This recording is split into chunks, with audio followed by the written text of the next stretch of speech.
আবার ওই কথাটা খুব ভালোভাবে প্রমাণ হয়ে গেল যে মেয়েরাই মেয়েদের সবচেয়ে বড় শত্রু। সারা আগরতলা শহর ঘুরেও কোথাও আমি পেট্রোল পেলাম না। শেষ অবধি আমি বড়জলা পেট্রোল পাম্পে এসে দেখলাম পেট্রোল দিচ্ছে। তো যথারীতি আমি স্কুটি পিছনে এসে লাইনে দাঁড়িয়ে গেলাম। তারপর কয়েকটা ছেলে বলছে সামনে গিয়ে জিজ্ঞেস করো, মেয়েদের তো লাইন লাগে না। তো আমি গিয়ে জিজ্ঞেস করলাম, ওখানে পেট্রোল যেতে সবগুলি মহিলাই ছিল। ওরা বলছে না, মাথা নাড়িয়ে বলছে, এভাবে বলছে ইয়েস দাঁড়াতে হবে তোমাকে লাইনে। তো আমি দেখেন খুশি খুশি এসে লাইনে দাঁড়িয়ে গেলাম। ঠিক আছে, ছেলে মেয়ে যখন সমান অধিকার, ঠিক আছে, কি আছে 20-25 জন আছে সামনে, পেট্রোল নিয়ে নেবো।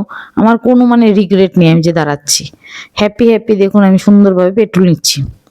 বাট পেট্রোল নিলাম, এগিয়ে গেলাম এগিয়ে গেলাম, একটু যখন এগিয়ে গেলাম দেখলাম একটা মহিলা শাড়ি পরানো, উনি এসে সামনের দিকে দাঁড়াচ্ছে, উনি লাইনে আসেননি।